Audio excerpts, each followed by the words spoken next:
മാതൃകയും കൂടെ ഇത്രയും സീനിയർ ആയ ഒരാളാണ്. സുരേഷ് ഏട്ടൻ ചെയ്തു വെച്ചിരുന്ന കഥാപാത്രം നമുക്കറിയാം, സീരിയസ് കഥാപാത്രങ്ങൾ. പിന്നെ പെട്ടെന്നാണ് ഒരു ട്രാക്ക് മാറ്റിയപ്പോഴത്തേക്ക് പറഞ്ഞ പോലെ ടോവിനോ കൂടെ തന്നെ അഭിനയിച്ച് ട്രാക്ക് മാറ്റി ഈ സിനിമയിലേക്ക് വരുന്ന ഒരു കോമഡി ആവുന്നത്. അത് സുരേഷ് ഏട്ടൻ ഒരു എക്സ്പീരിയൻസ് എന്തെങ്കിലും പറഞ്ഞു തന്നിട്ടുണ്ടോ? സുരേഷ് ഏട്ടൻ പറഞ്ഞു കേട്ടിടത്തോളം സുരേഷ് ഏട്ടന് കിട്ടിയില്ല ഇതുവരെ. ഇപ്പോഴാണ് അതിനുള്ള ഒരു അവസരം കിട്ടുന്നത് സുരേഷ് ഏട്ടൻ. അല്ലെങ്കിൽ സുരേഷ് ഏട്ടൻ ആ ഒരു ലൂപ്പിൽ പെട്ടുപോയ ഒരാളാണ് ബേസിക്കലി. അതേപോലത്തെ റോള് ടൈപ്പ് കാസ്റ്റ് ചെയ്യപ്പെടുക, ഇങ്ങനൊരു ഇന്നലെ തന്നെ കുറച്ച് കഥയൊക്കെ പറയുന്നുണ്ടായിരുന്നു, അത് നിങ്ങൾ വേണമെങ്കിൽ പറഞ്ഞു. അപ്പൊ ഇങ്ങനത്തെ ഒരു സീനുണ്ട്, അപ്പൊ അതിനൊരാളെ വിളിക്കണം, അതിനൊരു എക്സ്പേർട്ടായിട്ടുള്ള ഉത്തരവാദിത്തത്തോടെ ചെയ്തു കൊടുക്കപ്പെടുന്ന ഒരാൾ വേണം എന്ന് അവർക്ക് തോന്നിക്കഴിഞ്ഞാൽ അപ്പൊ തന്നെ സുരേഷ് ഏട്ടനെ വിളിക്കും. കോട്ടൊക്കെ ഇടിപ്പിച്ച് വന്ന് പറ്റിക്കുക, ഒരു ചതി, ചെറിയൊരു ചതി. അതപ്പോ അങ്ങനെ പിന്നെ അത് ആദ്യം അങ്ങനെ ഒരു ഇതിലേക്കൊക്കെ പോയി. പിന്നെ ഇപ്പോഴാണ് സുരേഷ് ഏട്ടൻ 2.0 റിവീൽ ആവപ്പെടുന്നത്. അപ്പൊ ഇനി അങ്ങോട്ട് സുരേഷ് ഏട്ടന് എല്ലാ തരത്തിലുള്ള റോളുകളും വരും എന്ന് തന്നെയാണ് ഞാൻ വിശ്വസിക്കുന്നത്. കോമഡിയും പ്രോപ്പർ ക്യാരക്ടർ റോൾസും അല്ലാത്ത ഈ പറയുന്ന കുറച്ച് വില്ലനി ആയിട്ടുള്ള റോൾസും എല്ലാം ഇനി വരാനുള്ള ഓപ്പർച്യൂണിറ്റി ഞാൻ വാതിൽ മലർക്കെ തുറന്നു നടക്കുകയാണെന്നാണ് എനിക്ക് തോന്നുന്നത്. ബേസിലിന്റെ അടുത്ത പടത്തിൽ നല്ലൊരു വേഷം ചെയ്യുന്നത് ഞാൻ, അത് ഇവിടെ വെച്ച് റിവീൽ ചെയ്യാണ്. അതൊരു ബാധ്യതയും എന്തെങ്കിലും തരും, അത് പറയാൻ പറ്റില്ല. ഞാൻ മെസ്സേജ് അയച്ചത് വാട്സപ്പിൽ അയച്ചത്. ഒന്നുമില്ല, ഒരു സീസണില് സ്ഥിരമായിട്ട് ബലാത്സംഗം ആ പരിപാടിയൊക്കെ ആയിരുന്നു. ഞാനിങ്ങനെ ആലോചിക്കും എന്തിനാ എന്നെ വിളിക്കുന്നത് സ്ഥിരമായിട്ട്. അങ്ങനെ ഏതോ ഒരു നമ്മുടെ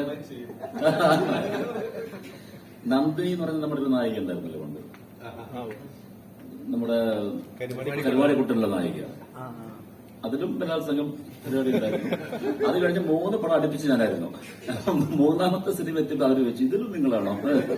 അപ്പൊ ഞാൻ പറഞ്ഞു ഇവിടെ ചിലപ്പോൾ അധികം ആൾക്കാർക്ക് ഇത് അറിയില്ലായിരിക്കാം, അതുകൊണ്ടാണ് നമുക്ക് പെട്ടെന്ന് അധികം ടേക്ക് പോകാതെ പെട്ടെന്ന് പണി തീർക്കാമെന്ന് എന്ന് പറഞ്ഞൊരു 3-4 പടം അടുപ്പിച്ച് ഞാൻ അവരുടെ കൂടെ ഉണ്ടായിരുന്നത്. അപ്പൊ അതിനൊക്കെ പ്രത്യേകിച്ച് ഇപ്പൊ അയാളെ കണ്ടു കഴിഞ്ഞാൽ അയാൾ നല്ല ബലാത്സംഗം പേരിനായിരിക്കും. അങ്ങനെ ഒന്നും തന്നെ കണ്ടാൽ അതൊന്നും ആയിരിക്കില്ല. പക്ഷെ അങ്ങനെ ഒരു ട്രെൻഡ് ഒരു സമയത്ത് അങ്ങനെ ഒരു ത്രൂട്ട് തന്നെയായിരുന്നു. സിനിമ മാറി, ആ ട്രെൻഡുകൾ മാറുന്നുണ്ട്. മാറി ഒരുപാട് സിനിമകൾ മാറി. പല ടോവിയാണ് ചെയ്തിട്ടുള്ള പല കഥാപാത്രങ്ങളും മാറിയാണ് ചെയ്യുന്നത്. അപ്പൊ എല്ലാ ആർട്ടിസ്റ്റുകളും അതിന് തയ്യാറാവുന്നുണ്ട്. ചില ആർട്ടിസ്റ്റുകൾക്ക് ചെല്ലാൻ ഡയറക്ടർ ഭയക്കുന്നുണ്ട്. അവരെ കൊണ്ട് ഈ മാറി എടുപ്പിക്കാൻ കഴിയുന്നത് ഭയപ്പെടുന്ന ഡയറക്ടർമാരുണ്ട്. അതെ, ആർട്ടിസ്റ്റ് തയ്യാറാവുന്നത് മാത്രമല്ല, ഓഡിയൻസ് അക്സെപ്റ്റ് ചെയ്യുന്നുണ്ട് എന്നുള്ളതാണ് അതിന്റെ ഏറ്റവും വലിയ പോയിന്റ്. പണ്ടും എല്ലാ ആർട്ടിസ്റ്റിനും ആഗ്രഹം ഉണ്ടായിരിക്കും, പക്ഷെ അത് ഓഡിയൻസ് ഇയാൾ അക്സെപ്റ്റ് ചെയ്യുമോ എന്നുള്ളൊരു പേടി കാരണം പ്രൊഡ്യൂസർ അല്ലെങ്കിൽ ഡയറക്ടർ സമ്മതിക്കില്ലായിരിക്കും. അതായിരിക്കാം സ്ഥിരം വില്ലൻ അല്ലെങ്കിൽ സ്ഥിരം ഫൈറ്റ് എന്നൊക്കെ പറഞ്ഞിട്ട് അങ്ങനെ തന്നെ മാറിപ്പോകുന്നത്. അതുകൊണ്ടായിരിക്കും അങ്ങനെ ശ്രമിച്ചിട്ടില്ല. ഈ ടൈപ്പ് കാസ്റ്റ് ആവുന്നത് ഒരു പക്ഷേ ഡയറക്ടർക്ക് ഒരു വില്ലൻ ക്യാരക്ടറിനെ കണ്ടുപിടിക്കാൻ ഒത്തിരി എഫേർട്ട് എടുക്കാൻ പറ്റാത്തതുകൊണ്ടാണോ, അതോ ഇയാളെ തന്നെ മതി, അതാകുമ്പോ എനിക്ക് അധികം എഫേർട്ട് എടുക്കണ്ടല്ലോ എന്ന് എഴുതിയിട്ടാണോ ഒരാളെ തന്നെ എപ്പോഴും കണ്ടിന്യൂസ് ആയിട്ട് വിളിക്കുന്നത്? ഇല്ല, അതാണത് ഓഡിയൻസിന്റെ അക്സെപ്റ്റൻസി ഉണ്ട്, ഇവർക്കുണ്ട് എന്നുള്ളത് കൊണ്ടായിരിക്കാം.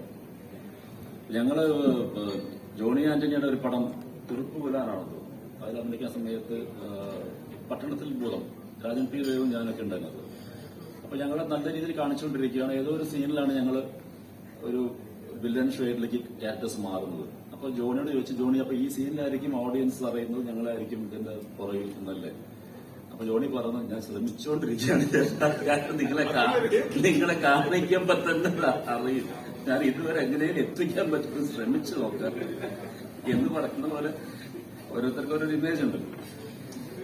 ഇപ്പൊ അതൊക്കെ മാറി വരുന്നു. ഇപ്പൊ ഓഡിയൻസ് എല്ലാ ടൈപ്പ് ക്യാരക്ടേഴ്സ് അക്സെപ്റ്റ് ചെയ്യുന്നുണ്ട്.